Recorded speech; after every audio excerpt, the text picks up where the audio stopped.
Ya, baik. Assalamualaikum warahmatullahi wabarakatuh.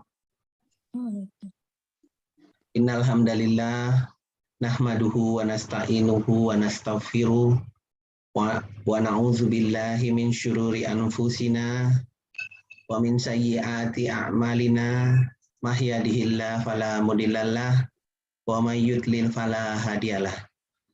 Asyhadu an la ilaha illallah wa asyhadu anna Muhammadan abduhu wa rasuluhu la nabiyya ba'da. Teman-teman sekalian,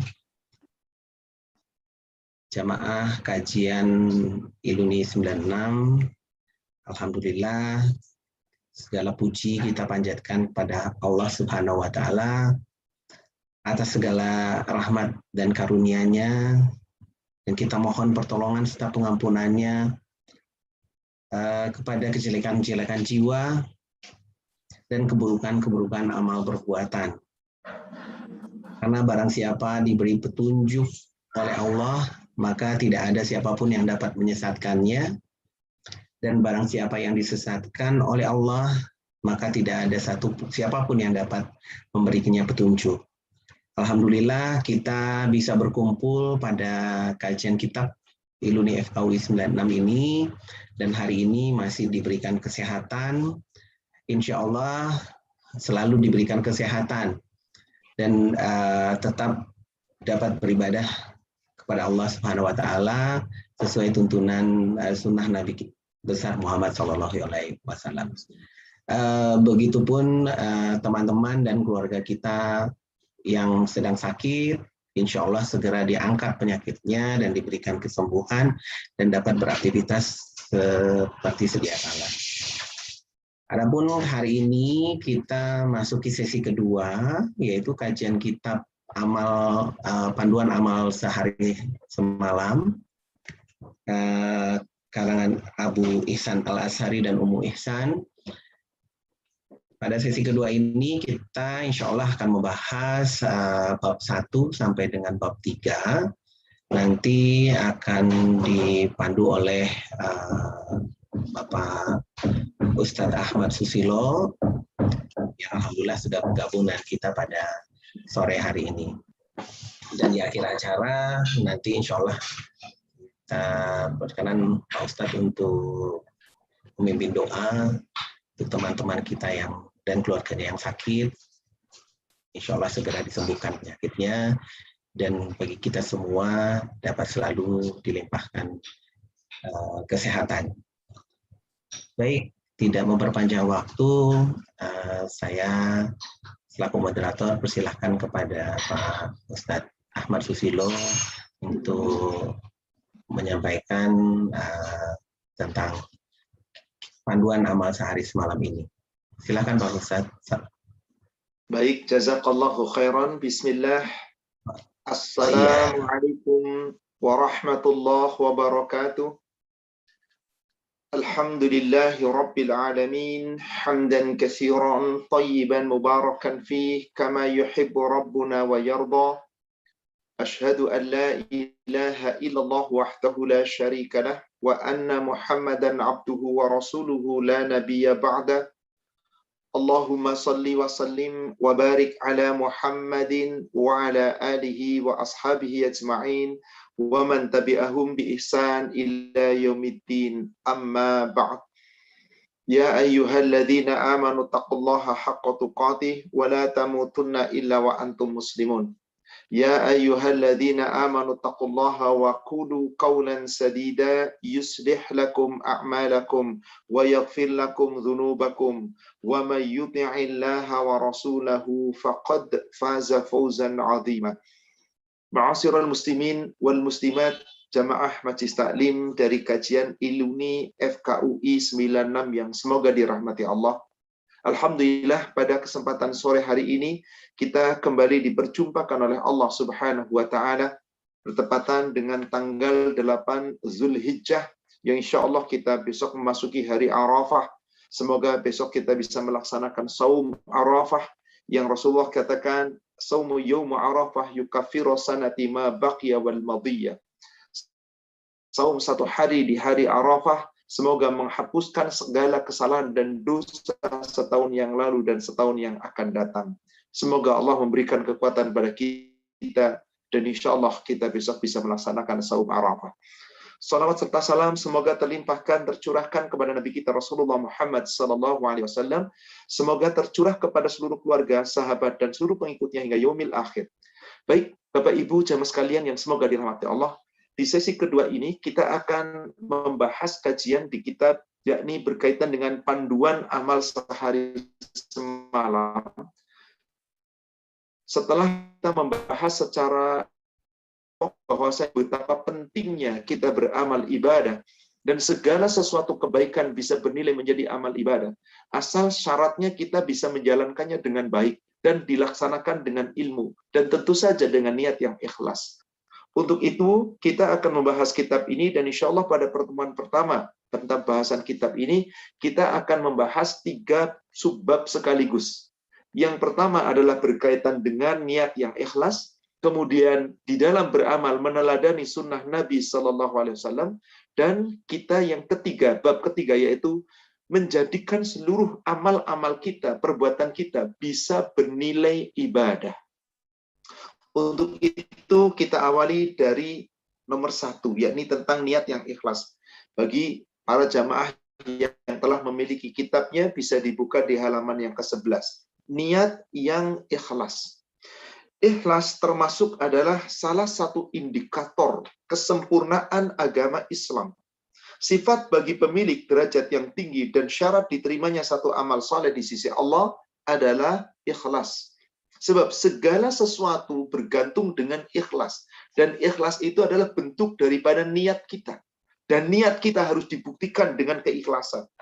Ikhlas bermakna menetapkan suatu tujuan amal perbuatan sebelum kita mengerjakannya, dan ia adalah wujud memasang niat dalam beramal saleh, di mana kita harapkan semuanya itu untuk mendapatkan wajah Allah Subhanahu wa Ta'ala, yakni untuk meraih surganya Allah Subhanahu wa Ta'ala, untuk meraih ridhonya Allah Subhanahu wa Ta'ala. Sebagaimana yang telah disabdakan oleh Rasulullah SAW dalam hadis riwayat Imam Muttafaqun alaih, Bukhari dan Muslim, dan lafaz ini bagi Imam Muslim, disebutkan dari sahabat Umar bin Khattab, innamal a'malu binniyah wa innama likulli imri'in ma nawa. Sesungguhnya setiap amal tergantung kepada niatnya, dan setiap orang memperoleh apa yang dia niatkan. Kalau niatnya ikhlas karena Allah, mengikuti sunnah Rasulullah, pasti dapat ganjaran pahala sempurna dari si Allah. Tapi kalau niatnya nggak ikhlas, meskipun amalnya mengikuti aturan Allah dan Rasulnya, maka tidak mendapatkan apapun. Sebab Allah tidak menerima amal ibadah kecuali dengan ikhlas. Itulah yang Allah perintahkan kepada kita.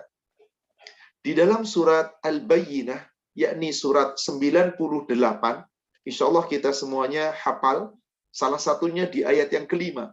Allah Subhanahu wa Ta'ala berfirman, "Wa ma umiru illa liya'budullah muhlisina lahuddin." Dan tidaklah kami diperintahkan, tidaklah aku diperintahkan, illa liya'budullah, kecuali aku ibadah hanya kepada Allah. Muhlisina lahuddin, dengan ikhlas, penuh keikhlasan, memurnikan ketaatan menjalankan agamanya. Hunafa, dengan hanif, dengan berserah diri, tunduk dan patuh sebenarnya. Wa yuqimus shalah wa yu'tuz zakat, baik itu dalam melaksanakan salat, dalam menunaikan zakat. Kalau kita lakukan dengan ikhlas, dzalikat dinul qayyim, maka itulah agama yang lurus. Jadi Allah ciptakan kita di surat Az-Zariyat, surat 51, ayat 56, jelas sekali di situ ayatnya. Wa ma khalaqtul jinna wal insa illa liya'budun. Tidaklah aku menciptakan jin dan manusia kecuali untuk ibadah, menyembah Allah. Lalu bagaimana dalam menyembah Allah? Ikhlas. Allah tegaskan di dalam sebuah ayat Al-Quran dengan ayat-ayat yang pendek, bertubi-tubi sampai dengan 4 ayat. Di antara 2 ayat itu perintah untuk ikhlas. Kita bisa buka surat Az-Zumar, surat 39 dari ayat 11 sampai ayat 14. Allah Subhanahu wa taala berfirman, "Qul," katakanlah, "Inni umirtu an a'budallah mukhlishan lahuddin." Sesungguhnya aku diperintahkan agar ibadah menyembah kepada Allah dengan penuh ketaatan, ikhlas di dalam menjalankan agama. Mukhlisin, dengan betul-betul keikhlasan. Mukhlisan, dengan keikhlasan. Memurnikan ketundukan kepatuhan hanya kepada Allah. Ini yang Allah perintahkan. Wa umirtu, dan aku diperintahkan li'an akuna awwalal muslimin, agar aku menjadi orang yang pertama-tama untuk selalu berserah diri. Di dalam menjalankan perintah, langsung berserah diri. Jalankan perintah, diperintahkan berserah diri. Kenapa? Karena sesungguhnya bentuk rasa takut kita kepada Allah akan azab yang sangat besar jika kita tidak ibadah. Maka di ayat 13 dikatakan, "Qul," katakanlah, "Inni akhafu in asaitu rabbi." Katakanlah, sesungguhnya jika aku mendurhakai Rabbku, maka aku takut azab yaumin adim, akan tertimpa azab yang sangat besar pada hari yang sangat besar, yakni azab neraka. Kita disuruh menyatakan diri kita, sesungguhnya, katakanlah, aku takut akan azab yang sangat besar jika aku durhaka kepada Allah. Di antara durhaka kepada Allah, Anda beribadah, tetapi niatnya tidak ikhlas karena Allah. Maka niatnya bisa karena ria, ingin dapat pujian, ingin dapat dunia. Maka orang yang seperti itu beribadah, tapi bisa jadi terantam dengan suatu azab yang sangat besar. Karena niatnya tidak ikhlas, murnikan niat kita. Maka ditegakkan di ayat yang ke-14-nya. Qulillah, katakanlah Allah, hanya Allah. A'budu, yang aku sembah, yang aku ibadahi. Aku tidak beribadah dan menyembah kepada selain Allah. Dengan cara apa? Mukhlishan lahuddin. Aku ikhlaskan ketika aku ibadah, memurnikan ketaatan hanya untuk Allah. Maka, saudaraku sekalian, boleh jadi seseorang beramal kecil, tapi dengan niat yang ikhlas, amal itu bisa menjadi besar. Tetapi ketika amal itu besar, tidak ikhlas, maka menjadi kecil. Kembali di kitab ini, yakni di halaman ke-11 di bawah. Rubba amalin saghirin tu'azzimuhun niyyah. Sungguh, betapa banyak amal-amal yang kecil menjadi besar pahalanya karena suatu niat. Tapi sebaliknya, rubba amilin kabir tusaghiruhun niyyah. Betapa rugi, betapa banyak orang yang beramal dengan amal yang sangat besar, tapi menjadi kecil karena niatnya. Kalau niatnya karena Allah, semua amal akan dilipat gandakan. Tapi niatnya karena manusia, yakni ada sifat ria di sini, ingin dapat pujian, maka amal besar menjadi kecil di hadapan Allah, bahkan tidak bernilai.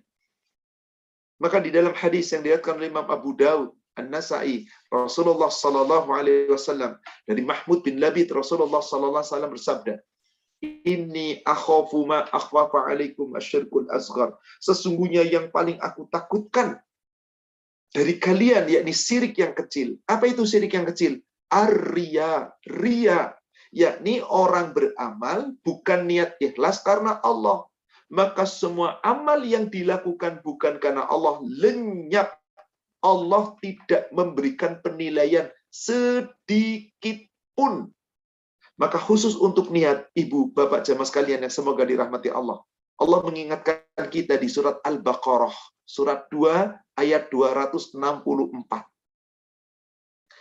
Ya ayyuhalladzina amanu, wahai orang-orang yang beriman. La tubtilu sadaqatikum bil manni wal adha. Jangan kamu merusak sedekah-sedekahmu. Apa itu yang dimaksud sedekah? Kullu ma'rufin sedekah. Setiap perbuatan baik. Jangan kamu rusak amal-amal baikmu. Bil manni, dengan kamu nyebut-nyebut, pamer amal-amalnya. Wal adha, atau ketika kamu memberi bantuan tapi menyakiti orang yang menerimanya. Maka orang-orang yang merusak pahala kebaikannya adalah kalladzi yunfiqu malahu ria'an nas. Seperti orang berinfak tetapi tidak karena Allah. Lisannya niat karena Allah, tapi di dalam hati dan pikirannya tersembul ingin dapat pujian dari manusia. Biar dibilang orang alim, biar dibilang orang baik, dan bermacam-macam niat yang ada dalam hati yang manusia tidak ucapkan. Lillah lisannya, tapi hatinya Allah yang menilai. Maka betapa penting meniatkan kita di dalam hati. An-niyatu asyaddu minal qatl. Niat kita itu yang paling utama letaknya di dalam hati. Maka segala sesuatu yang kita niatkan dalam hati, ikhlas itu dalam hati kita. Kalau ada orang beramal tetapi ria, kalladzi yunfiqu malahu ria'an nas, seperti orang yang berinfak dengan hartanya tapi karena ingin dapat pujian manusia, dipuji oleh manusia, maka Allah ibaratkan seperti itu. Famasaluhu kamathali safwanin alaihi turab fa'asabahu wabilun wa tarakahu solda la yaqtiruna mimma kasabu ala syai'. Orang yang beramal dengan riya, kata Allah, diibaratkan seperti sebuah batu yang licin, lalu ditempel, dilumuri oleh tanah, lalu ditimpakan hujan yang sangat lebat. Maka batu itu akan kembali licin. Orang itu tidak mendapatkan apa yang diusahakan sedikit pun. Apa maksudnya? Diibaratkan oleh Allah begini. Batu yang licin itu orangnya, Bapak Ibu sekalian. Manusia yang beramal. Tanah yang dilekatkannya itu amalnya. Sholat, puasa, zakat, sodakoh, haji, dan semua amal kebaikan. Hablum minallah maupun hablum minannas. Makin banyak itu tanah yang ditempel, batu yang tadinya kecil bisa menjadi besar. Tapi tanah itu tidak punya daya rekat. Cuma nempel saja ketika masih basah dan ketika sudah kering, ketika tidak tertimpa apa-apa. Apa yang terjadi ketika hujan lebat turun? Tanah yang menempel itu akan hancur kembali, lenyap kembali. Seperti itulah Allah ibaratkan manusianya seperti batu licin, amal-amal yang dilakukan seperti tanah yang ditempelkan, sifat rianya hujan yang sangat lebat, nggak dapat apa-apa. Mari saudaraku, awali dengan niat. Kita lanjutkan ke halaman 13. Anas bin Malik, semoga Allah meridhoinya, meriwayatkan dari Rasulullah SAW bahwa suatu ketika beliau bersabda di hadapan kami, yakni para sahabat. Hadis yang diriwayatkan oleh Imam At-Tirmidzi dan Imam Ahmad. Rasulullah bersabda begini, "Man kanatil akhiratu hammahu." Barang siapa yang menjadikan akhirat itu adalah sebagai tujuannya, ja'alallahu ghinahu fi qalbihi, maka Allah akan jadikan dia akan diberi kekayaan di dalam hatinya. Wa jama'alahu syamlahu wa atathu dunya wa hiya raghimah. Maka sesungguhnya Allah akan memudahkan segala urusannya di dunia ini, dan dunia akan mendatanginya dalam keadaan dunia itu tunduk dan hina. Dunia yang akan nurut kepada orang yang tujuannya adalah akhirat. Jadi maksudnya, jika kita hidup tujuan utamanya akhirat, kita boleh mencari nafkah, kita boleh bekerja, kita boleh berbisnis, kita boleh berprofesi. Silakan Anda kumpulkan dunia, silakan Anda raih kekayaan, pangkat, kedudukan, jabatan. Tapi tujuannya bukan hanya untuk dunia semata, justru untuk meraih akhirat. Allah mudahkan segala urusannya di dunia ini, dan dunia akan mendatanginya dalam keadaan dunia itu hina. Meskipun dia miliki dunia dan seisinya, dia tidak sombong, dia tidak bangga dengan dunia. Karena dunia itu hina dan dihinakan oleh Allah. Kemudian apa? Orang itu memiliki dunia, tapi tidak terikat dengan dunia. Hatinya tetap terikat dengan Allah. Itulah orang yang mencari akhirat tujuan utamanya. Bagaimana kalau sebaliknya? Wa man kanatid dunya hammahu. Barang siapa yang tujuan utamanya adalah dunia, ja'alallahu faqrahu baina ainaihi, maka Allah jadikan tampak di kadangan kedua matanya itu terpampang kemiskinan. Faqarraqa alaihi syamlahu wa lam ya'tihi minad dunya.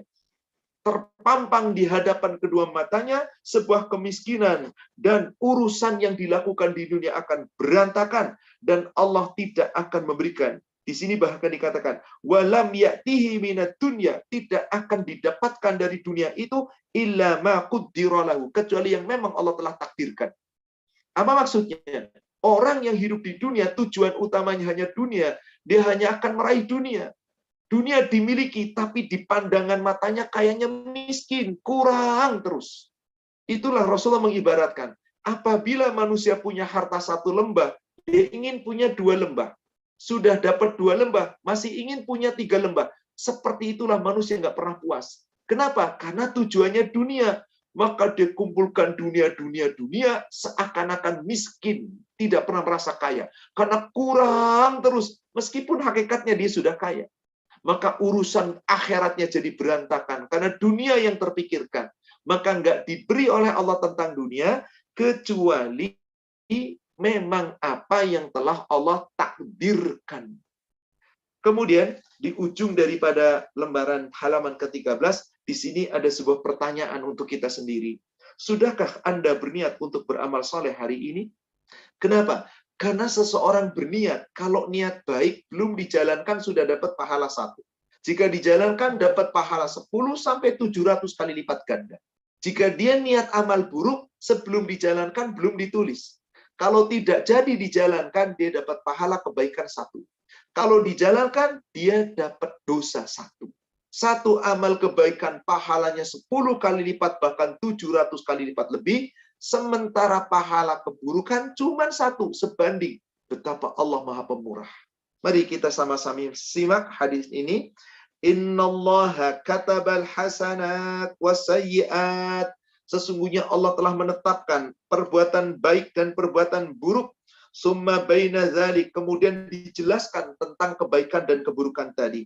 Lalu Allah berfirman, faman hamma bihasanatin, barang siapa yang berniat mengerjakan suatu kebaikan, falam ya'malha, dan belum jadi mengamalkannya, katabahallahu indahu hasanatan kamilah, maka Allah tetapkan untuknya satu kebaikan sempurna. Jadi, waman hamma bisana bihasanatin, siapa yang di dalam hatinya sudah punya niat untuk berbuat kebaikan, tetapi falam ya'malha, belum diamalkan, baru niat, kutibalahu, maka ditetapkan untuknya oleh Allah, katabahallahu indahu hasanatan kamilah, Allah tetapkan untuknya meskipun baru niat satu pahala sempurna. Wa in hamma biha fa'amilaha katabahallahu 'ashran hasanatin ila 700 dha'fin. Bahkan apabila amal baiknya itu dijalankan, maka Allah akan membalas 10 kali lipat, bahkan 7 kali lipat, mi'ati dha'fin ila adha'afin katsira, sampai dengan lipat ganda yang sangat banyak. Satu amal kebaikan belum dijalankan, tercatat satu kebaikan. Sudah dijalankan, dibalas dengan pahala 10 sampai 700 kali lipat ganda, bahkan lebih. Subhanallah. Kemudian sebaliknya, wa in hamma biha wa in hamma bisayyi'atin falam ya'malha katabahallahu indahu hasanatan kamilatan. Siapa yang berniat dengan niat suatu amalan yang buruk, amalan yang jahat, tetapi tidak jadi dijalankannya, maka ditulis untuknya satu pahala kebaikan sempurna. Berniat jahat, tapi nggak jadi diamalkan, dapat pahala sempurna satu kebaikan. Kalau baru niat, belum tertulis sebagai kejahatan. Wa in hamma biha fa'amilaha katabahallahu sayyi'atan wahidatan. Tapi sebaliknya, seseorang berniat dengan satu niat kejahatan, lalu dijalankannya, dicatat oleh Allah satu pahala kejahatan. Betapa Allah luar biasa Maha Rahman dan Maha Rahim. Satu kebaikan dibalas dengan satu niat, langsung sempurna pahalanya 1, dijalankan dapat pahala 10, 700, bahkan lipat ganda yang banyak. Amal jahat belum ditulis kejahatan, jika tidak jadi dijalankan, ditulis sebagai satu kebaikan, jika dijalankan, hanya ditulis satu kejahatan. Hadis ini hadis yang sahih, diriwayatkan oleh Imam Bukhari dan Muslim. Artinya apa di sini? Sesungguhnya tiap kita akan tercatat nanti amalnya. Amal baik, amal buruk, Dan semuanya itu menjadi tanggung jawab kita masing-masing. Disebutkan di sini ke halaman 15, Allah Subhanahu wa taala berfirman, "Balil insanu ala nafsihi basirah", yakni di surat Al-Qiyamah, surat 75. Di sini penulis menyebutkan dari ayat ke-14. Sebetulnya kalau mau sempurna dari ayat 13 sampai 15. Apa kata Allah? Semua amal perbuatan kita ada amalnya, ada catatannya, ada pahalanya, ada hitungannya. Semuanya Allah katakan. Di ayat yang ke-13 dari surat 75, Allah Subhanahu wa taala berfirman. Apa kata Allah? Yunabba'ul insanu yawma idzin bima qaddama wa akhar. Akan diberitakan oleh Allah kepada seluruh manusia pada hari itu, yakni saat kita dibangkitkan di padang mahsyar. Semua yang kita kerjakan, semua yang dilalaikan, semua amal baiknya ada catatan, amal buruk ada catatan. Balil insan ala nafsihi basirah. Bahkan setiap manusia akan menjadi saksi atas semua amal perbuatan dirinya sendiri. Walau alqa ma'adhirah. Di dunia ada manusia bisa berargumen, bisa ngeyel, bisa mengemukakan alasan. Tapi di yaumil akhir di hadapan Allah, meskipun mengemukakan beribu-ribu alasan, bermacam-macam alasan, tidak. Karena sungguh nanti di padang mahsyar, tiap kita akan dimintai pertanggungjawaban. Maka di ayat 36 dari surat yang sama, surat Al-Qiyamah, Allah bertanya kepada kita, "Ayah sabul insanu ayyutsraka sudah?"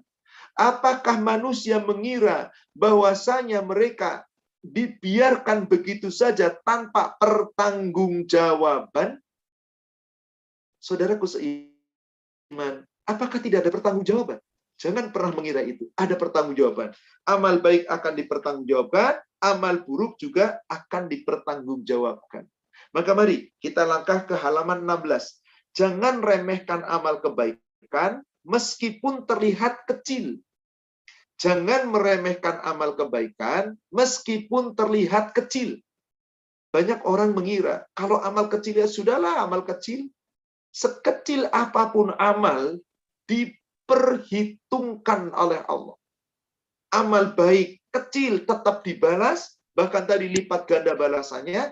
Amal buruk kecil tetap dibalas meskipun sebanding. Tapi kalau terus-menerus dikumpulkan, bisa menjadi dosa-dosa yang jadi besar.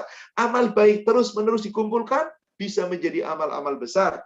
Maka di sini, di halaman 16, penulis menyebutkan, jangan remehkan amal kebaikan meskipun terlihat kecil. Dikatakan di sini, la tahqiranna minal ma'ruf syai'an. Jangan kamu menganggap kecil amal perbuatan baik itu, jangan diremehkan sedikit pun. Walau antalqa akhaka biwajhin talqin. Meskipun ketika kamu bertemu dengan saudaramu, sesama muslim, bertemu dengan sesama orang, wajahnya tersenyum. Yakni apa? Kita menemui saudara kita, teman kita, handetolan kita, wajahnya manis, senyum, tidak cemberut. Itu amal. Allah akan lipat gandakan. Meskipun sebesar zarah. Bukankah Allah berfirman di dalam surat 99 Al-Zalzalah di ayat 7 dan di ayat ke-8, dua ayat terakhir, فَمَن يَعْمَلْ مِثْقَالَ ذَرَّةٍ خَيْرًا يَرَهُ. Barang siapa yang beramal meskipun sebesar zarah, kebaikan sebesar zarah, yarahu, nanti pasti akan melihat balasan kebaikannya meskipun sebesar zarah.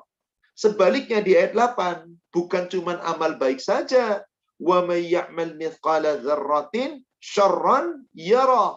Siapa yang berbuat kejahatan meskipun sebesar zarah, tetap akan melihat balasannya. Tiap amal perbuatan kita tuh dibalas, Bapak Ibu sekalian. Tidak ada yang sia-sia.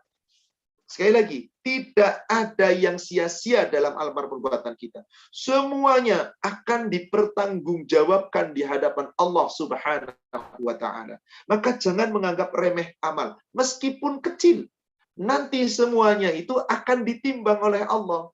Kalau amal baik kecil-kecil dibiasakan, timbangannya menjadi berat.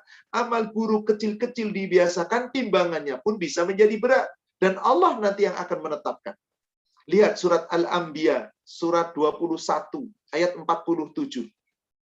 Surat 21, ayat 47. Allah Subhanahu wa taala berfirman, "Wa nad'ul mawazinal qisṭa liyaumil qiyamah." Nanti Allah akan memasang timbangan yang tepat, yang adil, yang betul-betul tepat pada hari kiamat.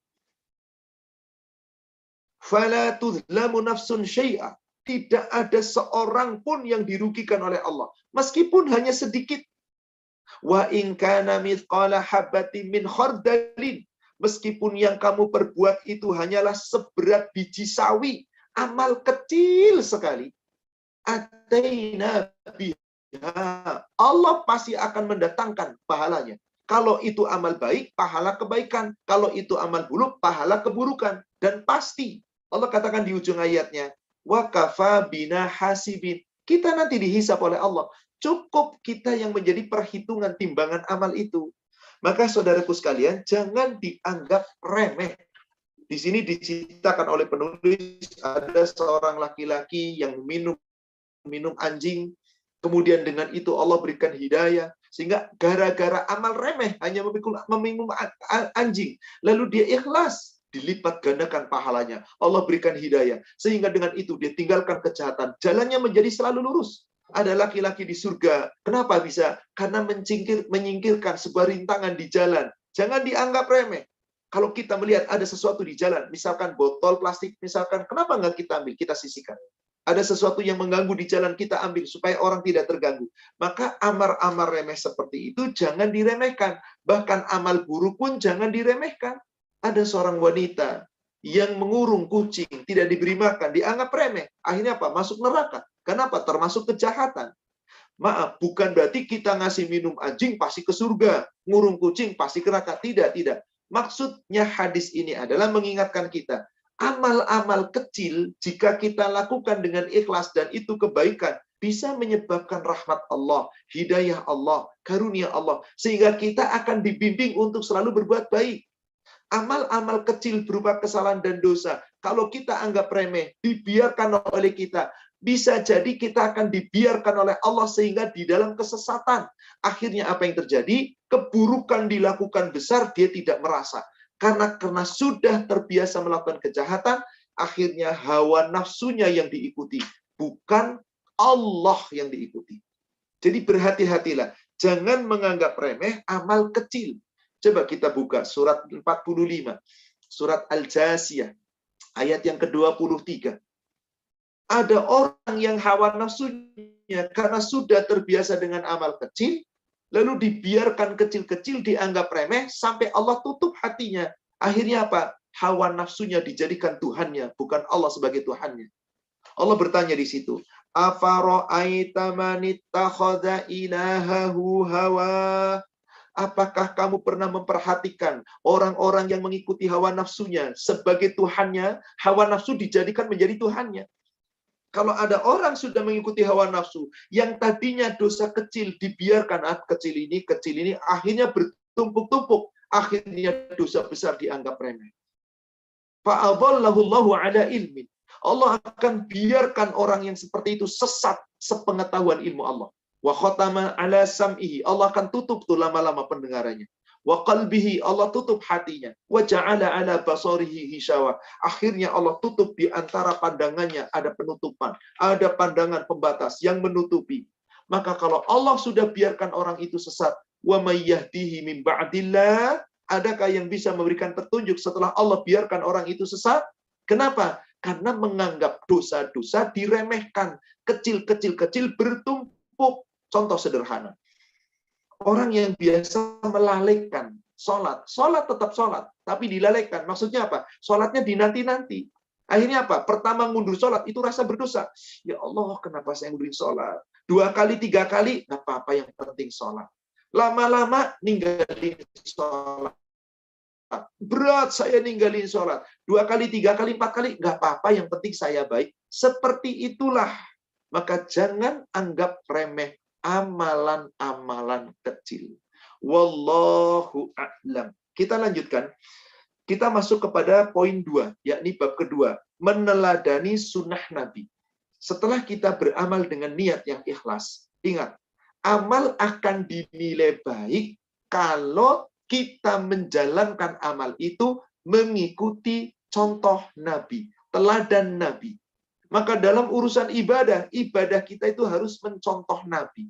Salat, sallu kama ra'aitumuni usolli. Salatlah kamu seperti aku salat. Haji, khudhu anni manasikakum. Ambillah ibadah haji, tata caranya, manasiknya dari aku. Wudu seperti wudu ihada. Wudulah seperti wuduku ini. Artinya apa? Kalau kita niat baik, ingin dinilai amalnya baik, maka amal kita selanjutnya harus mengikuti teladan Nabi Sallallahu Alaihi Wasallam. Karena Nabi telah diutus oleh Allah untuk ditaati. Dan teladan kita terbaik cuma satu. Nabi Sallallahu Alaihi Wasallam. Coba kita buka. Di surah 33. Ayat yang ke-21. Allah Subhanahu Wa Ta'ala telah mengklaim di ayat itu.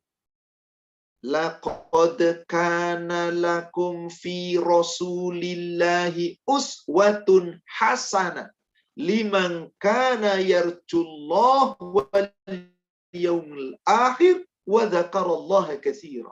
Sungguh telah ada pada diri Rasulullah itu teladan yang terbaik.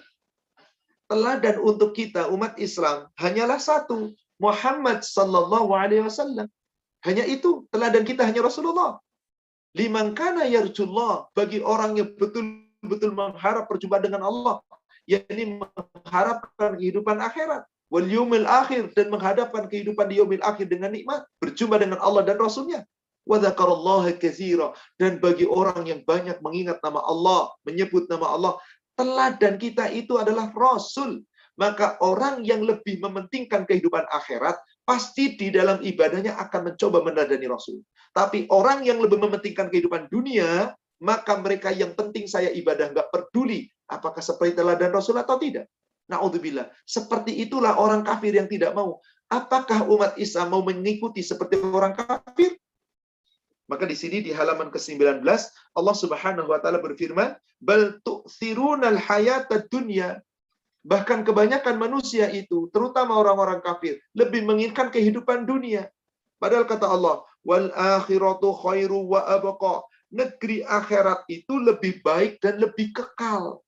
Dunia itu nggak ada apa-apanya, saudaraku sekalian.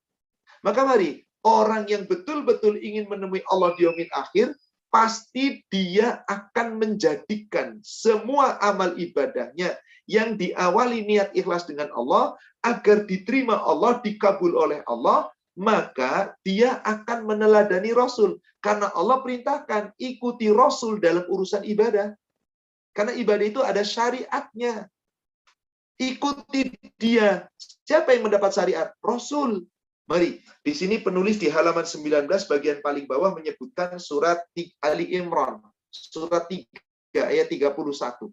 Allah Subhanahu wa taala berfirman, "Qul," katakanlah, "in kuntum tuhibbunallah," jika kamu benar-benar mencintai Allah, fattabi'uni, maka ikutilah aku.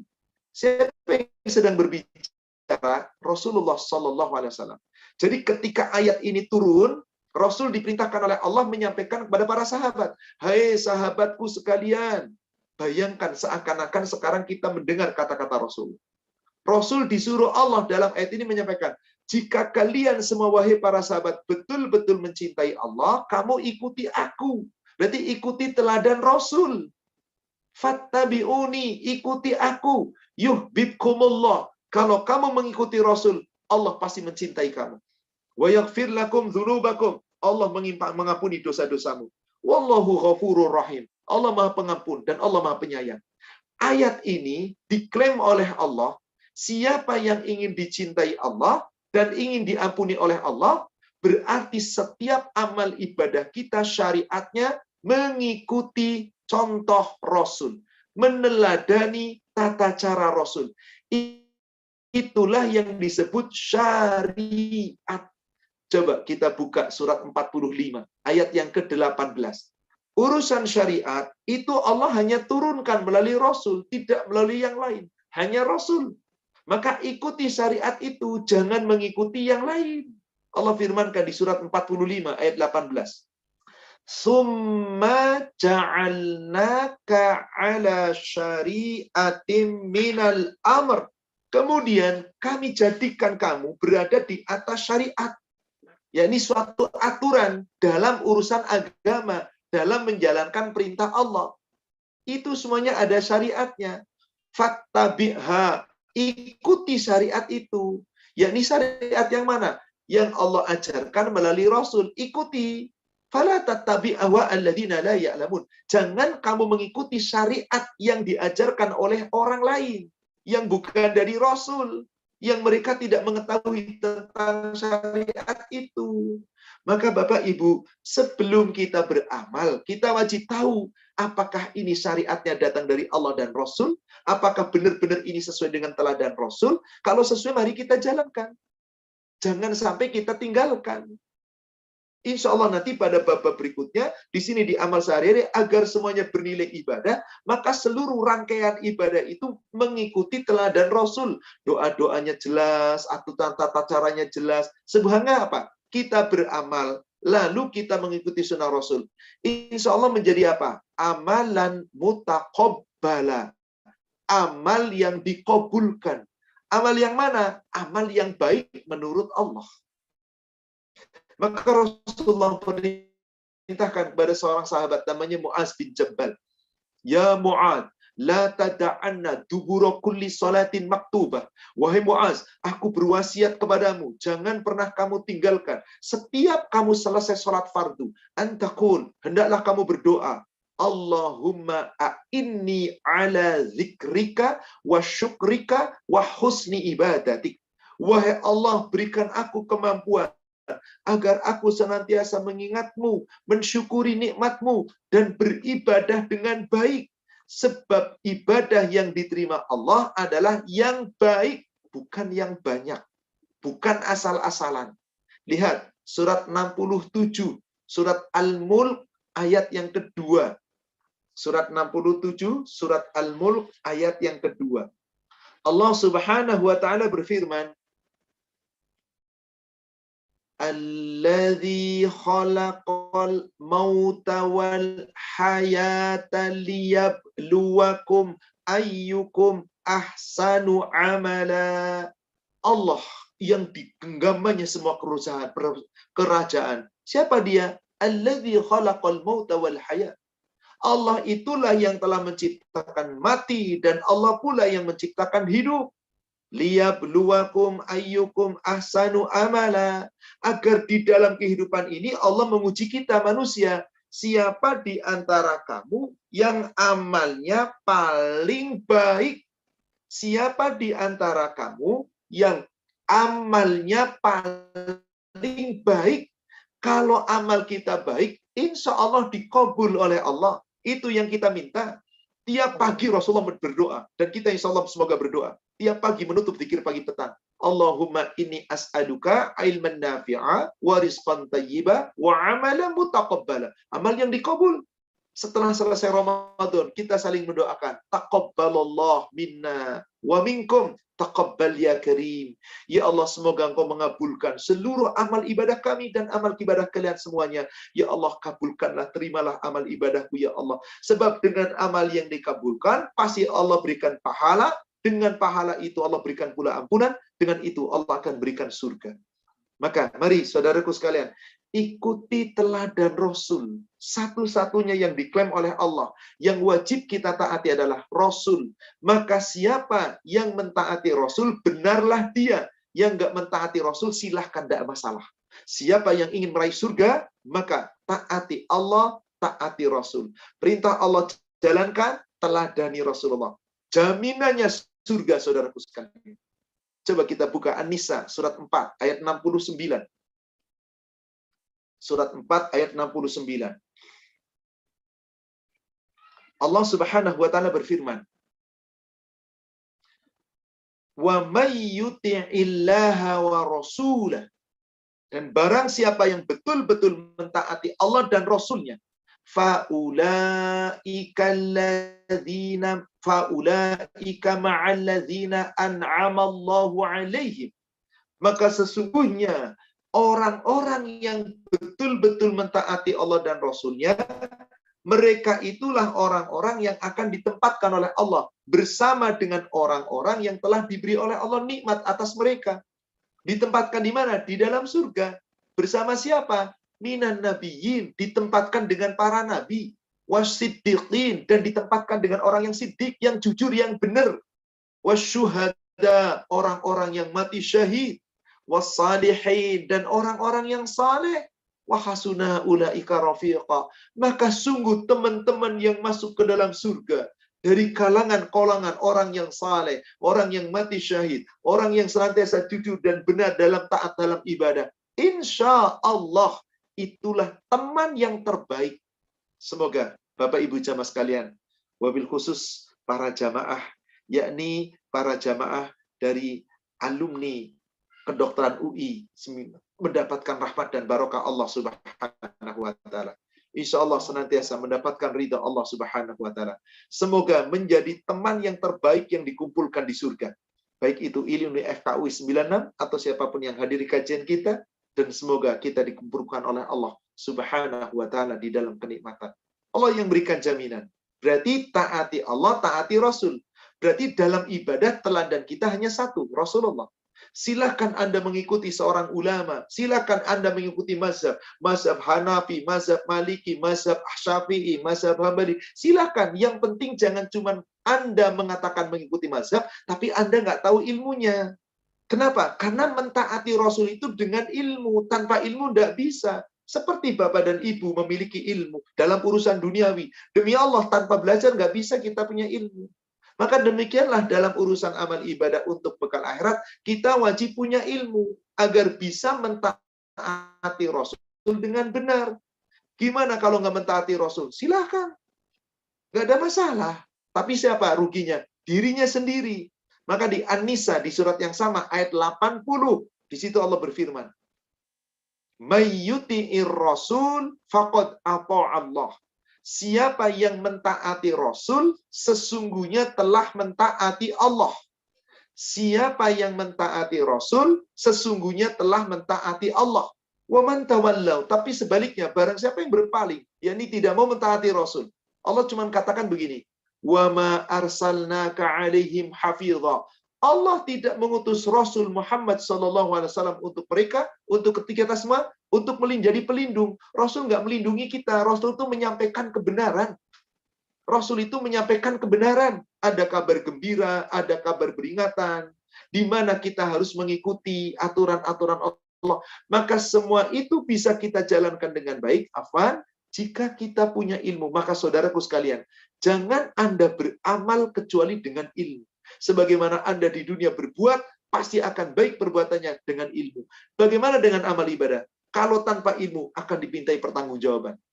Dengan hadis ini, dengan ayat ini, dalam hadis riwayat Imam Muslim, dari Abu Hurairah, Rasul bersabda, Man atoni faqad atallah. Siapa yang mentaati aku, sesungguhnya telah mentaati Allah. Wa man asani faqad asallah. Tetapi siapa yang durhaka kepadaku, dia durhaka kepada Allah. Berarti jangan sampai kita tidak mengikuti contoh Rasul. Teladan kita dalam amal ibadah itu Rasul. Adapun Anda cari urusan dunia, silakan dunia Anda. Tapi urusan amal ibadah, yang dilakukan sehari semalam, apapun amalnya, ikuti Rasul. Sampai mulai dari bangun tidur, caranya ikuti Rasul, bisa akan menjadi amal ibadah. Mau pakai pakaian, pakai sepatu, menyisir, pakai jam tangan, mau makan, mau pakai segalanya, mau tidur ke kamar mandi. Di kitab ini insya Allah dibahas secara detail. Sehingga apa? Insya Allah semua amal ibadah kita yang niatnya dengan ikhlas, meneladani Rasul, bernilai ibadah. Karena dengan ilmu, tanpa ilmu, amal kita nanti dipertanggungjawabkan di hadapan Allah. Surat 17, ayat 36. Allah Subhanahu wa ta'ala berfirman, wala takfu, dan janganlah kamu mengikuti. Takfu, hanya mengikuti diam tanpa ilmu, cuman membeo, cuman mengekor. Jangan, kata Allah. Ma laisa laka bihi ilm. Segala sesuatu yang kamu tidak tahu ilmu pengetahuan tentang itu, jangan kamu ikut-ikutan. Kenapa? Inna sam'a, nanti pendengaran kamu. Wal basara, penglihatan kamu. Wal fu'ada, hati nurani kamu, akal pikiranmu. Semua ini telah Allah berikan kepada kamu. Kullu ulaika kana anhu mas'ula. Semuanya akan dimintai pertanggungjawaban. Subhanallah, saudaraku sekalian, pertanggungjawaban yang paling berat adalah pertanggungjawaban di saat kita dipertanyakan tentang amal ibadah kita nanti di yaumil akhir. Untuk itu, mari kita persiapkan sebaik-baiknya dengan ini. Baik, terakhir, ke halaman 22. Ada sebuah hadis yang menceritakan tentang orang-orang yang akan ditunggu oleh Rasulullah SAW di Telaga Kausar. Siapa mereka? Umat Rasul yang dikenal oleh Rasul. Siapa itu? Yang mengikuti sunnah Rasul dengan baik. Meneladani Rasul. Jika tidak, akan terusir dari Telaga Kausar. Sebuah hadis yang cukup panjang, dan hadis ini telah diriwayatkan oleh Imam Muslim. Dari sahabat Jabir bin Abdullah. Ketika itu mengatakan begini. Rasul mengatakan, Waditu anna qad ra'aina ikhwanana. Kata Rasul begini, sungguh aku sangat rindu, ingin sekali berjumpa dengan saudara-saudara kami. Qalu, maka para sahabat menjawab, alasna ikhwanaka ya Rasulullah, bukankah kami ini adalah saudara-saudara engkau wahai Rasulullah? Qala, Rasul menjawab, antum ashabi, engkau bukan saudaraku, engkau itu sahabatku. Lalu siapa itu sahabat? Siapa itu saudaraku? Wa ihwanuna alladzina lam ya'tu ba'du. Saudara-saudaraku adalah orang-orang yang akan datang setelahku, setelah Rasul wafat. Faqalu, maka para sahabat mengatakan, kaifa ta'rifu man lam ya'tu ba'du min ummatika ya Rasulullah? Bagaimana mungkin Anda bisa mengenali saudara Anda dari umat Anda yang Anda sudah wafat, umat itu baru ada. Gimana Anda akan kenal ya Rasulullah? Maksudnya begini. Sahabat itu Bapak Ibu jauh lebih baik daripada saudara. Sahabat Rasul. Kenapa? Sahabat Rasul itu ikut berjuang bersama Rasul, hidup di zaman Rasul, mengikuti teladan Rasul, perang dengan Rasulullah, dan segala sesuatunya dikorbankan untuk Rasul. Maka nggak ada yang bisa mengalahkan para sahabat. Sampai Rasulullah dalam hadis riwayat Imam Muslim mengatakan, apabila ada seorang sahabat bersedekah dengan sebuah biji kurma emas, katakanlah beratnya 10 gram, katakanlah beratnya 20 gram, atau berapapun, 50 gram lah. Satu biji emas disedekahkan oleh sahabat. Anda bersedekah dengan emas sebesar gunung Uhud. Nilainya kalah dibandingkan sahabat sedekah dengan sebiji emas. Jadi, kita bersedekah dengan sebesar gunung Uhud emas. Nilai keutamaan, kemuliaan sedekah kita nggak ada apa-apanya dibandingkan sedekahnya sahabat sekedar sebiji emas. Itulah sahabat. Karena perjuangannya luar biasa. Beliau semuanya jiwa raganya untuk Rasulullah. Dalam rangka membela agama Allah. Tentu ikhlas karena Allah. Maka Rasul katakan, sahabat itulah yang terbaik. Lalu siapa saudaranya Rasul? Umatku yang datang sesudahku yang aku belum pernah ketemu. Kita-kita ini. Maka sahabat bertanya, ya Rasulullah, bagaimana mungkin Anda bisa mengenali saudara Anda dari umat Anda yang datang setelah Anda wafat? Kok bisa kenal? Gimana caranya? Maka jawab Rasulullah. Apa kata Rasulullah? Faqala, Rasulullah kemudian bersabda, ara'aita law anna rajulan lahu khawlun ghurrun muhajjalatun baina dhuhra khailin duhmin buhmin. Rasul kata begini, bagaimana pendapatmu? Jika kamu punya kuda, kudamu di kening kuda ada warna putih, di kedua kaki depan ada warna putih, di bagian kaki belakang ada warna putih. Lalu berada di sebuah kumpulan kuda yang sangat banyak, tapi kuda itu warnanya hitam. Kawanan kuda yang warnanya hitam. Lalu, ala ya'rifu khailah? Apakah kamu bisa kenal kuda kamu? Tentu saja ya Rasulullah, semuanya kuda hitam kok. Aku punya kuda, warnanya keningnya putih, kaki depannya putih, sebagian tubuhnya putih, kaki belakangnya putih. Ya pasti kenal itu yang ada putihnya, berarti itu kudaku. Yang lainnya hitam, bukan kudaku. Apa kata Rasulullah SAW? Qalu, bala ya Rasulullah, ketika mereka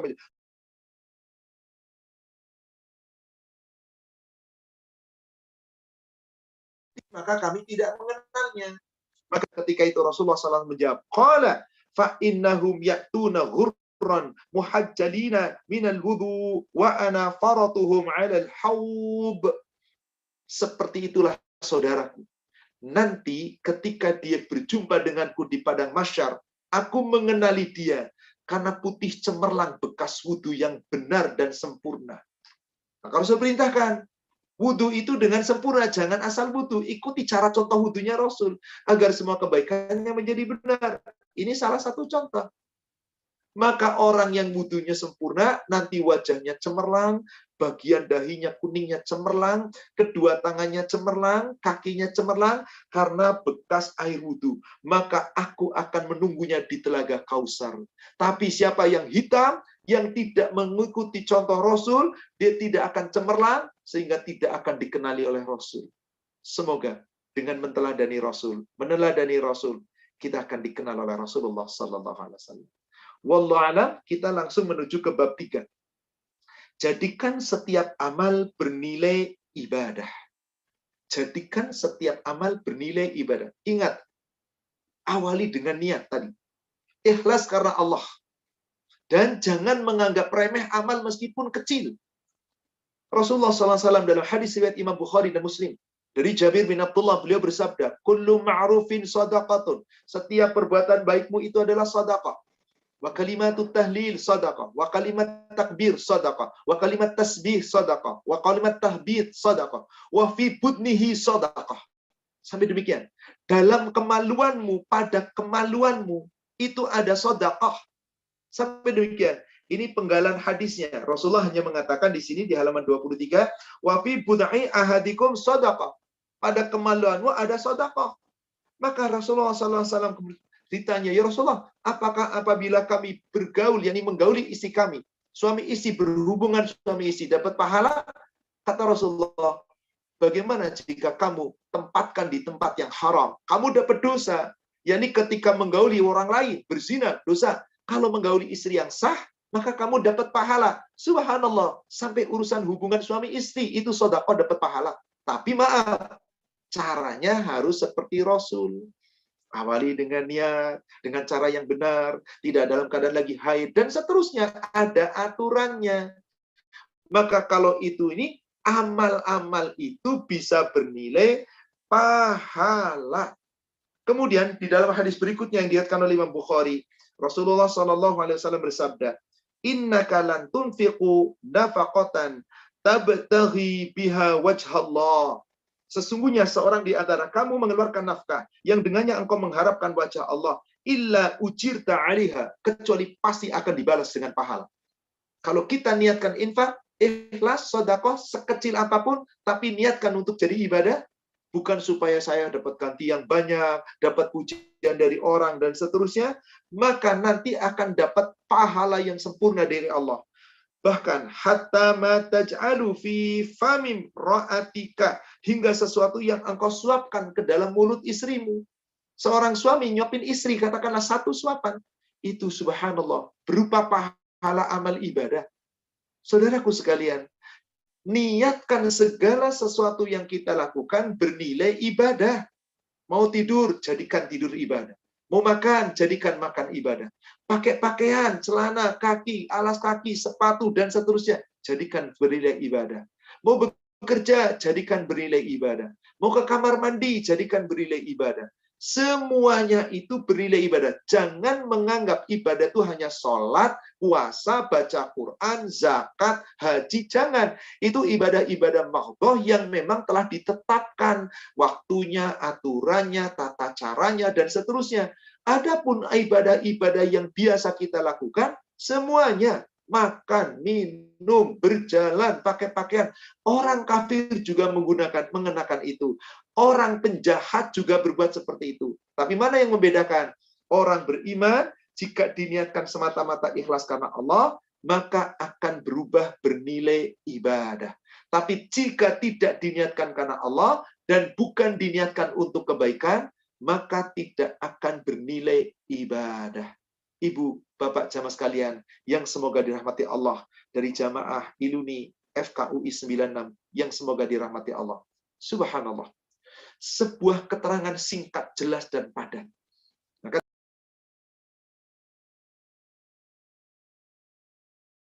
di samping kita meneladani Rasul, kita juga menjadikan semua bernilai ibadah. Insya Allah, kalau itu kita niatkan karena Allah, Allah akan melipat gandakan. Seakan-akan saat kita menjalankan itu, kita sedang memberikan pinjaman kepada Allah. Tujuan utama kita adalah akhirat, bukan semata-mata untuk dunia. Maka insya Allah, jika kita mampu lakukan itu dengan baik, semoga semua kebaikan kita akan bernilai ibadah. Wallahu a'lam. Demikian Bapak Ibu jamaah sekalian yang semoga dirahmati Allah. Kita sampai bab ketiga. Insya Allah nanti berikutnya saya akan rangkum beberapa bab sekaligus. Dan saya akan jelaskan secara ringkas. Wallahu a'lam. Saya kembalikan kepada admin. Silakan kepada Pak Dr. Ahmad untuk kita mulai dengan sesi tanya jawab. Jazakallahu khairan Pak Ustadz. Baik, di kolom chat ini sudah ada beberapa pertanyaan. Mungkin saya ringkas saja. Yang pertama, izin bertanya Pak Ustadz, kalau kita bekerja namun membuatnya tidak ada waktu untuk keluarga, jadi misalnya tidak pulang-pulang ini, saking asiknya bekerja. Bahkan di sini dikatakan pada hari raya pun tidak ada di rumah. Bagaimana hal itu, Pak Ustadz? Apakah yang harus dilakukan orang tersebut dan mohon penjelasannya? Begini, wahai, ini pastinya bertanya laki-laki nih, karena dia bekerja. Mungkin bekerja di jauh di suatu tempat yang lain. Ya. Saya bacakan sebuah ayat Al-Quran. Surat 4 ayat 34. Allah Subhanahu wa Ta'ala berfirman, Ar-rijalu, laki-laki itu qawwamuna 'alan nisa. Qawwam, maaf, qawwam itu bukan pemimpin. Bukan pemimpin. Kalau pemimpin itu amir. Kalau ini qawwam, itu jauh lebih berat daripada sekedar pemimpin. Apa itu qawwam? Asal kata daripada qawma, berdiri, tegak. Jadi kalau qawwam, penegak. Penegak itu berarti pelindung, berarti pemimpin, berarti apa? Dia pendidik, dia juga di samping juga dia termasuk yang pengatur.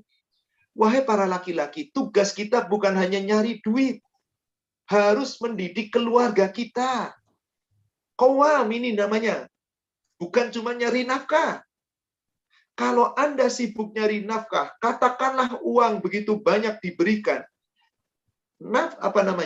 Sakinah di dalam rumah tangga, Bapak Ibu, itu modalnya bukan cuma harta. Demi Allah, sakinah modalnya bukan cuma harta. Sakinah itu bisa didapat dengan cara apa? Sakinah itu bisa didapat dengan kebersamaan membina keluarga. Harta Anda diinfakkan sebanyak apapun, jika Anda tidak bersatu, nggak didik istri, nggak didik anak, nggak pernah bersatu, nggak peduli dengan pelajaran anak, istri, dan seterusnya, kapan isi di rumah akan tenang, wahai saudaraku sekalian? Tapi isi saya ridho di lisan, apa sudah sampai ke hati? Maaf, seorang istri juga butuh belayan, butuh kasih sayang, butuh pelukan, dan maaf, butuh pula hubungan biologis. Jangan cuma memikirkan hanya suami, apalagi para suami, saya yakin. Jadi di sini saudaraku sekalian, jangan sampai kita menjalankan sesuatu kebaikan untuk kita, di sisi lain Anda tidak menjalankan kewajiban yang lain. Karena yang paling utama dari fungsi qawwam adalah mendidik keluarganya jangan sampai masuk neraka. Surat 66, surat At-Tahrim ayat 6, itu jelas sekali saudaraku sekalian. Surat 66 ayat 6. Ya ayyuhalladzina amanu, hai orang-orang yang beriman, qu anfusakum wa ahlikum nara. Jagalah dirimu dan keluargamu dari api neraka. Saudaraku seiman, menjaga dari api neraka bukan dengan ngasih duit semata-mata.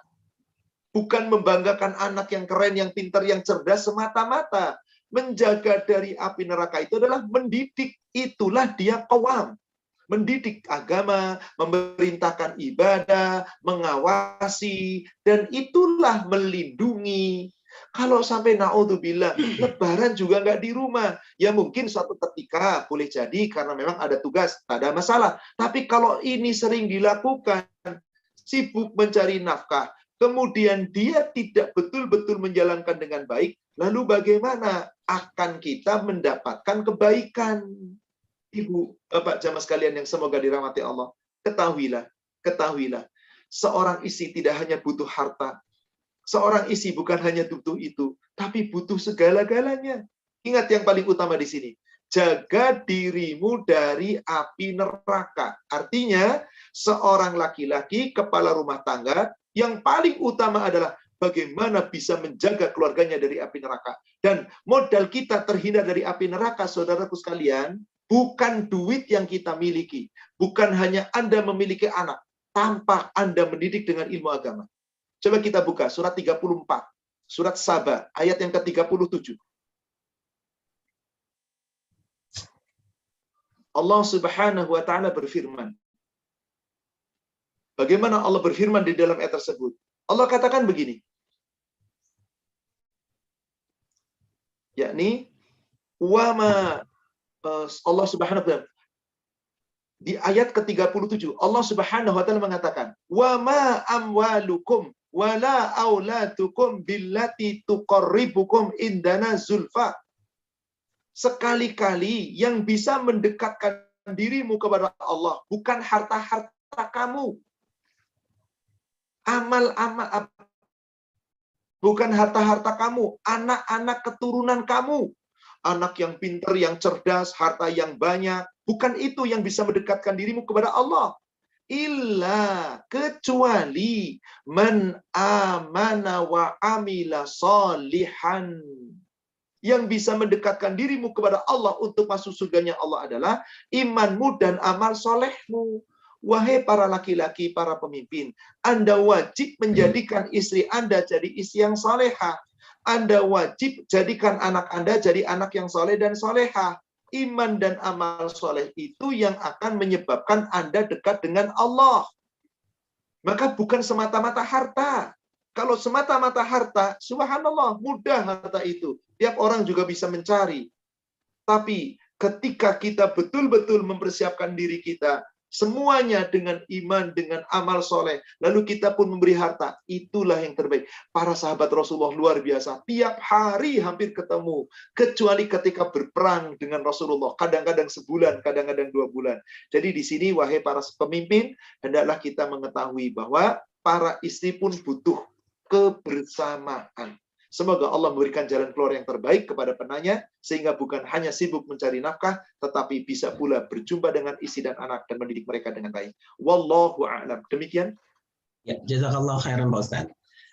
Selanjutnya ini ada pertanyaan, 2 pertanyaan mungkin saya bisa gabung jadi satu. Pertanyaan, bagaimana caranya kita berniat untuk melakukan kebaikan, karena seringnya kita melakukan itu secara tiba-tiba. Dan kalau seandainya kita akan melakukan setiap amalan atau pekerjaan kita sehari-hari, kita niatkan itu sebagai ibadah, apakah kita harus berniat setiap kali tindakan atau setiap pagi saja sudah diniatkan ibadahnya? Demikian Pak Ustaz. Baik. Bapak Ibu sekalian, an-niyatu asyaddu minal qatl. Niatmu itu di dalam hatimu. Sebetulnya ketika Allah menurunkan ayat pertama dari surat Al-Alaq, surat 96 kepada Rasul, itu niat. Iqra bismi rabbika alladzi khalaq. Bacalah, sebutlah nama Allah, nama Rabbmu yang telah menciptakanmu. Niat itu cukup dengan bismillah. Bapak Ibu, tiap mau keluar rumah, baca nama Allah, sebut nama Allah. Ini yang pertama kali Allah perintahkan kepada Rasul. Iqra bismi rabbikal ladzi khalaq. Bacalah dengan menyebut nama Allah, nama Rabbmu yang telah menciptakanmu. Khalaqal insana min alaq. Allah yang telah menciptakanmu dari alaq, dari segumpal darah. Iqra wa rabbukal, dan bacalah Rabbmu yang maha mulia. Di sini Ibu, Bapak, niat itu dengan menyebut nama Allah. Nggak niat panjang-panjang, nggak perlu. Bismillah, ya Allah, saya niat mau bekerja. Semoga bekerja ini jadi pahala amal ibadah. Nggak perlu. Ibu keluar dari rumah, bapak keluar dari rumah, ucapkan salam kepada orang di rumah, kemudian langkahkan kaki kiri menuju keluar rumah, lalu baca bismillah tawakkaltu 'alallah la haula wala quwata illa billah. Itu sudah mencakup niat semuanya. Anda mau bekerja dengan cara apapun, Anda istirahat, semuanya bernilai ibadah. Yang penting saatnya waktu duhur, jangan abaikan, segera tunaikan. Saatnya waktu asar, segera tunaikan. Dan mencari nafkah dengan cara yang baik. Bernilai ibadah. Ustadz, saya ibu rumah tangga, di rumah terus. Anda bangun tidur, sudah baca doa. Anda mau ke kamar mandi, baca doa. Keluar mandi, baca doa. Pakai pakaian, baca doa. Pakai celana, pakai gamis, baca doa. Pakai sendal, baca doa. Pada saat mau memulai segala kegiatan, awali. Bismillah. Tawakkaltu 'alallah. La haula wala quwata illa billah. Beres. Ibu masak, ibu ngurus anak, ibu apapun yang dikerjakan di rumah. Bernilai ibadah. Jadi Bapak Ibu sekalian, niat itu cukup dengan ucapan Bismillah. Itu niat di sini. Kenapa? Saat itu sudah tergerak. Saya buatkan contoh. Besok pagi, besok adalah hari Arafah. Saya yakin di antara saudaraku ingin saum Arafah. Apakah harus niat? Nawaitu soma godin. Buatnya niat sunnah kayak apa ya? Anda ngapalinya pusing sendiri. Sudah, bismillah ya Allah, besok saya akan puasa.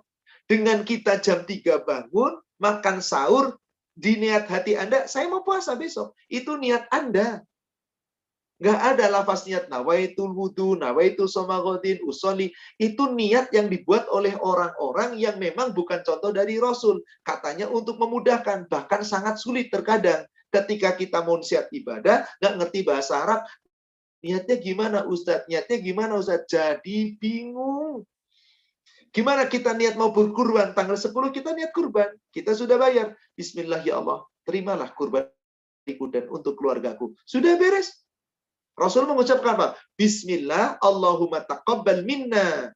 Min Muhammad wa ali wa ummati. Ya Allah, dengan menyebut nama ya Allah, terimalah ini kurban dariku untuk keluargaku dan umatku. Beres. Jadi niat itu cukup diawali dengan Bismillah. Bismillah itu niat yang paling sempurna di sini. Karena segala sesuatu diniatkan dengan Bismillah. Abda'u Bismillah. Awali segala sesuatu dengan sebut Allah. Itu niat kita. Dan perbuatannya insya Allah sesuatu yang tadinya biasa maka menjadi luar biasa karena bisa berbuah amal ibadah. Wallahu a'lam. Demikian. Ya, jazakallah khairan Pak Ustaz.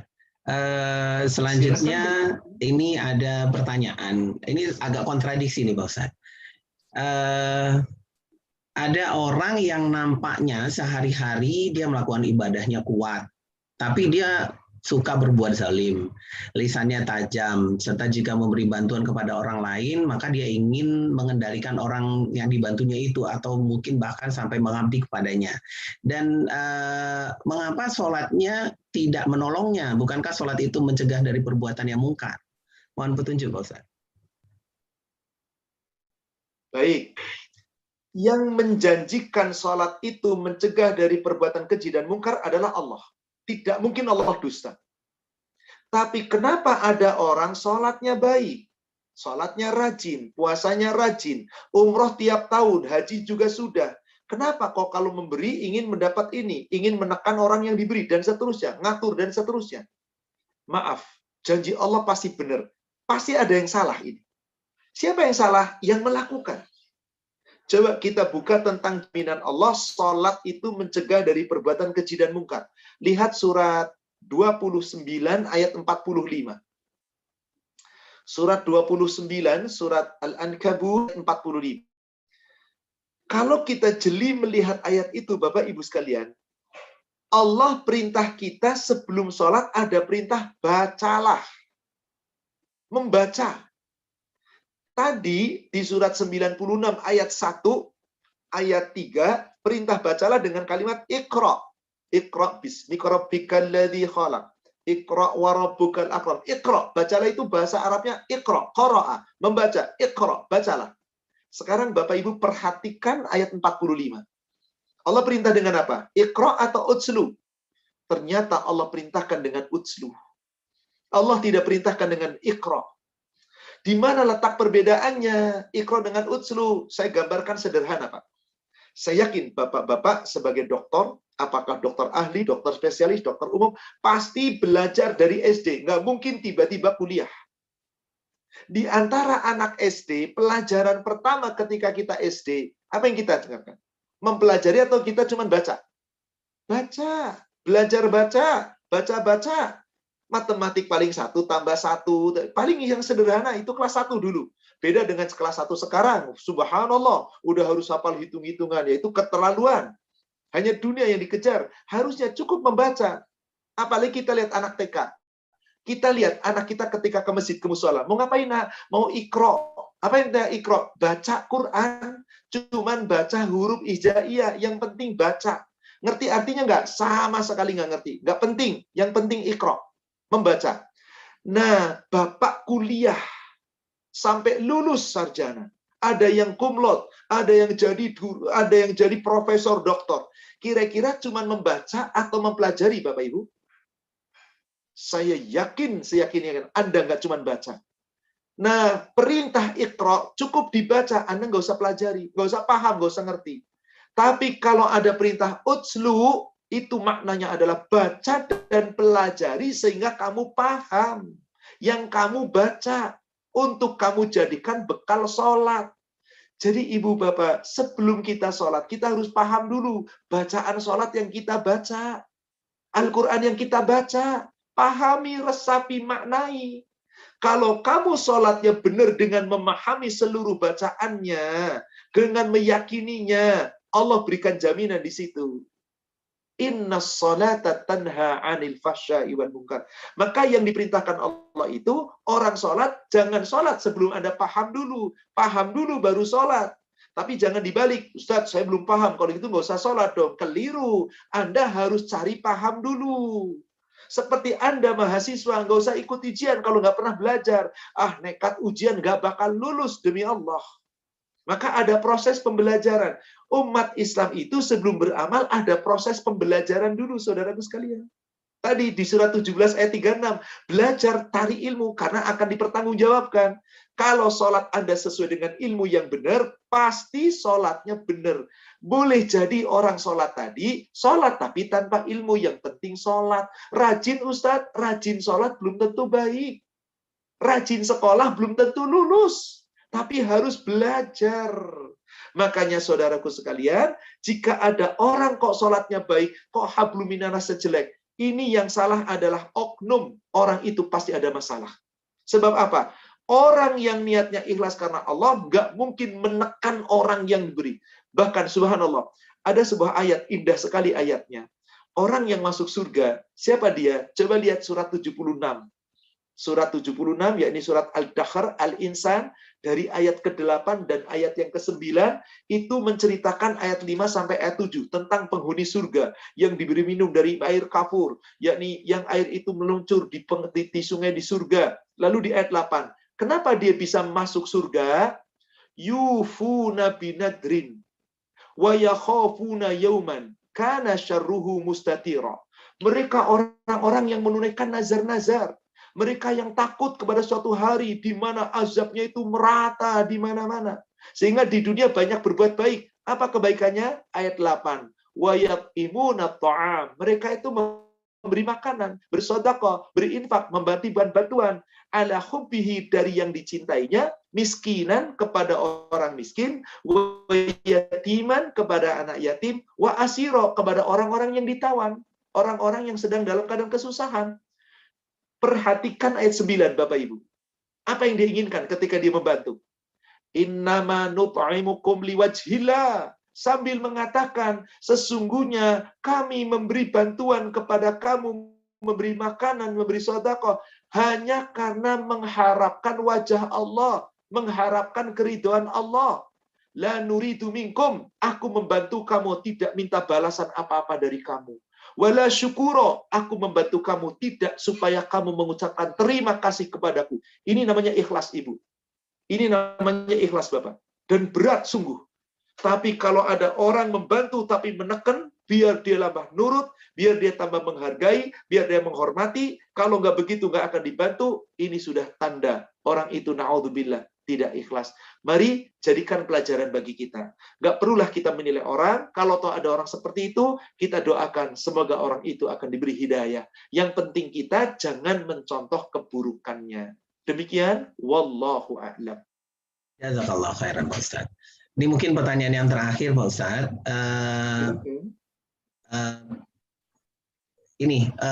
Tunggu. Bagaimana tadi Pak Ustadz untuk menghindari ria? Jadi di sini dikatakan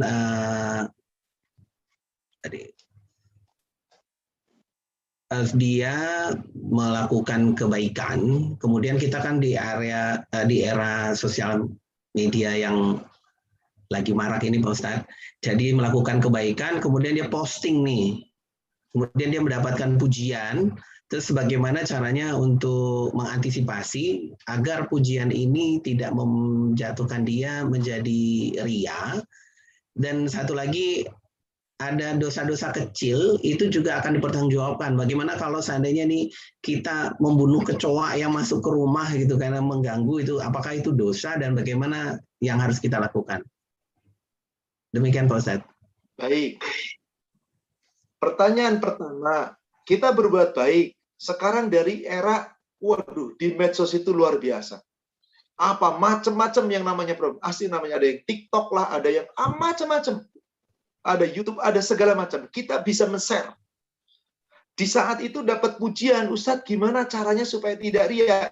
Jangan diposting di sosmed. Itu aja. Paling aman. Demi Allah itu paling aman. Kenapa? Maaf Bapak Ibu. Tingkat kayak kita nih, ya Allah berat. Awalnya ikhlas. Udah setahun kadang-kadang, udah lupa. Tiba-tiba setelah 1 tahun, kamu ingat ternyata dulu tuh kamu, ini nih berdiri tuh jasa kamu loh. Yang lainnya cemen-cemen, kamu paling gede. Yang tadinya ikhlas setan masuk, tuh kamu gitu loh. Akhirnya gue gitu loh. Ria itu Ibu, Bapak, itu bisa jadi beberapa waktu kemudian. Maka niat ikhlas itu awalnya, prosesnya, setelahnya. Jadi ada istilahnya, kalau sebelum itu kemudian ketika dalam pelaksananya berarti indah, di dalam pelaksanaan, kemudian qabla, ya ba'da, setelahnya. Jadi sebelumnya ikhlas, dalam pelaksananya ikhlas, setelahnya ikhlas. Subhanallah, kecil kemungkinan orang-orang dekat kita melihat kebaikan kita nggak muji, Bu. Apalagi maaf ibu-ibu, nggak dipuji aja kemudian langsung memuji diuruk, dili kok. Siapa dulu dong gue gitu loh. Ya Allah, ya Rabbi, subhanallah. Padahal Rasul paling takut dengan pujian. Maka sampai-sampai ketika ada sahabat memuji Rasulullah, memuji orang di hadapan Rasul, Rasulullah, demi Allah kamu telah memenggal batang leher saudaramu. Kamu telah memenggal leher batang leher saudaramu. Kenapa? Sesungguhnya cukuplah Allah saja yang memberi pujian. Jangan suka memuji temanmu. Karena jika dipuji, nanti setan akan masuk. Jadi ria. Dan itu ngeri, Ibu. Saking takutnya dengan ria, Rasul katakan apa? Inni akhafu ma akhwafa alaikum asyirkul asghar. Yang paling aku takuti dari kalian adalah syirik yang kecil, yaitu ria. Jadi saudaraku sekalian, sudahlah, nggak perlu kita posting kebaikan. Kalau perlu, nggak ada yang tahu bahwa kita orang baik. Betul, jangan ada yang tahu. Sebab apa? Kebaikan itu yang menilai Allah, bukan manusia. 1 juta manusia menilai Anda baik. Kalau Allah katakan tidak baik, tidak akan baik. 1 triliun manusia mengatakan Anda jahat, Anda buruk, terserah. Yang penting Allah menilai saya tidak seperti itu. Jadi inilah yang disebutkan khafi, menyembunyikan diri dari amal. Maka kata Rasul dalam hadis riwayat Imam Muslim dari sahabat Sa'ad bin Abi Waqqas, kata Rasul begini, Innallaha yuhibbul abdi taqi ghani wal khafi. Allah itu sangat mencintai seorang hamba yang punya takwa, yang kaya, tetapi menyembunyikan amalnya. Seakan-akan dia itu pelit, gak ada tahu, gak ada amalnya. Tapi tanpa sepengetahuan manusia, amalnya, ibadahnya. Maka yang terbaik, tadi, gimana supaya jangan ria, agar nggak dipuji di sosmed. Jangan nge-share, nge-post di sosmed. Itu adalah solusi paling jitu. Jika tetap memesan, silakan tanggung jawab masing-masing. Ustadz, amal-amal baik tadi dinilai meskipun sebesar zarah. Amal-amal buruk dipertanggungjawabkan meskipun sebesar zarah. Membunuh kecoa, Ustadz, gimana? Ibu, ada binatang-binatang yang boleh dibunuh di tanah halal, tapi nggak boleh dibunuh di tanah haram. Tetapi ada binatang yang boleh dibunuh di tanah haram meskipun lagi haji. Padahal orang haji nggak boleh membunuh. Apa itu? Binatang-binatang kotor. Tikus, kecoa, binatang yang membuat madorot, nyamuk, bahkan ular, kalajengking, anjing gila. Anda lagi ikhram di tanah haram,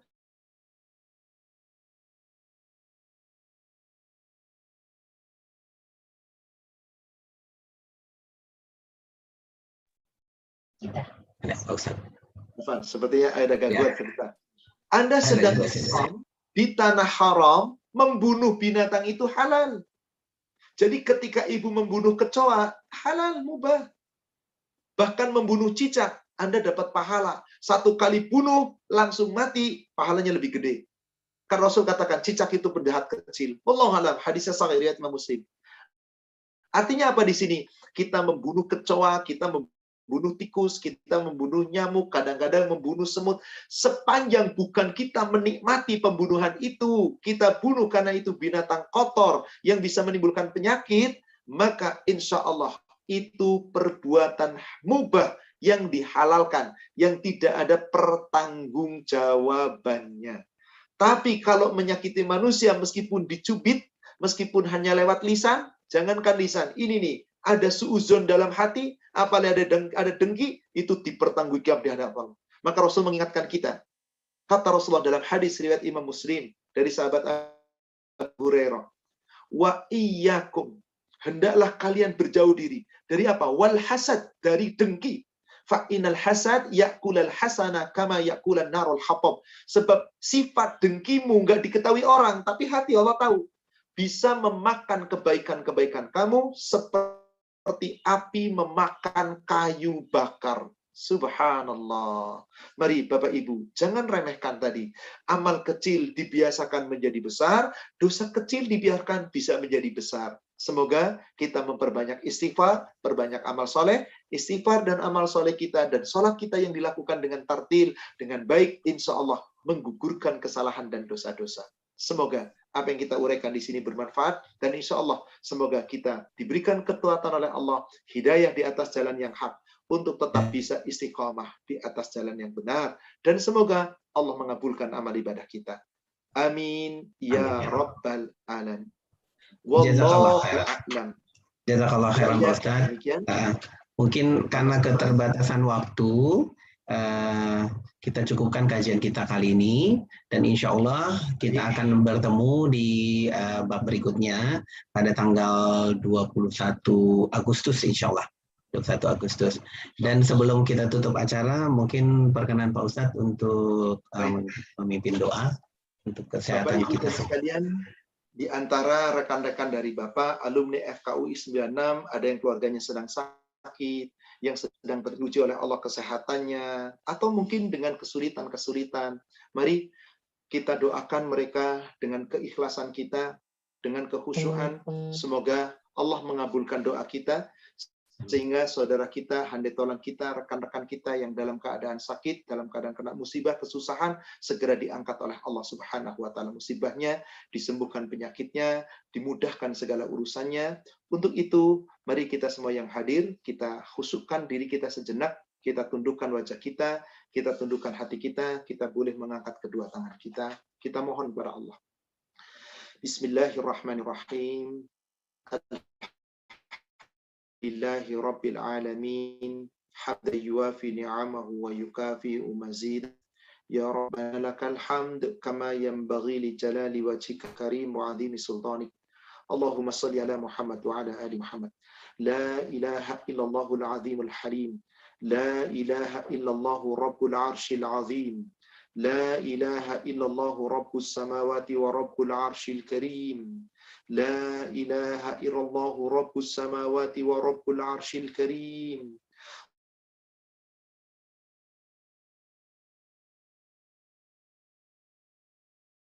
'ala alladziina min qablina. Rabbana wa la tuhammilna ma la taqata lana bih.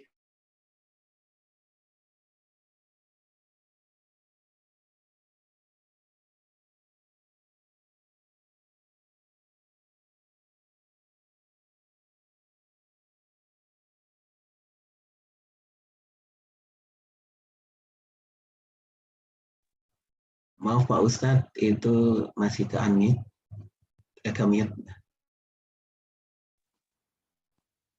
Wahai Allah, jangan Kau bebankan kepada kami dosa dan kesalahan apabila kami telah berbuat kesalahan tanpa sengaja. Wahai Allah, jangan Kau bebankan kepada kami suatu musibah, cobaan, dan ujian berupa kesusahan, penyakit, dan yang lainnya yang kami tidak mampu untuk memikulnya, sebagaimana beban yang berat yang telah Kau bebankan kepada umat sebelum kami. Ya Allah, tolonglah kami, ya Allah, ringankan segala musibah kami ini, ya Allah. Ya Allah, tolonglah kami, ya Allah, karena sesungguhnya Engkau Maha Penolong, dan tolonglah kami dari kekejaman dan dari keburukan-keburukan orang-orang yang buruk kepada kami. Wahai Allah Rabb kami, hamba memohon kepadamu ya Allah, Allahumma inna na'udzubika minal baras wal junun wal judam wa min sayyi'il asqam. Wahai Allah, kami semua berlindung kepadamu ya Allah dari penyakit-penyakit gelang, penyakit gila, penyakit kusta, dan dari segala penyakit-penyakit buruk dan penyakit yang lainnya. Dan juga ya Allah, inna na'udzubika min corona. Kami pun berlindung kepadamu ya Allah dari penyakit corona ini ya Allah. Hilangkanlah wabah ini dari bumi kami ya Allah.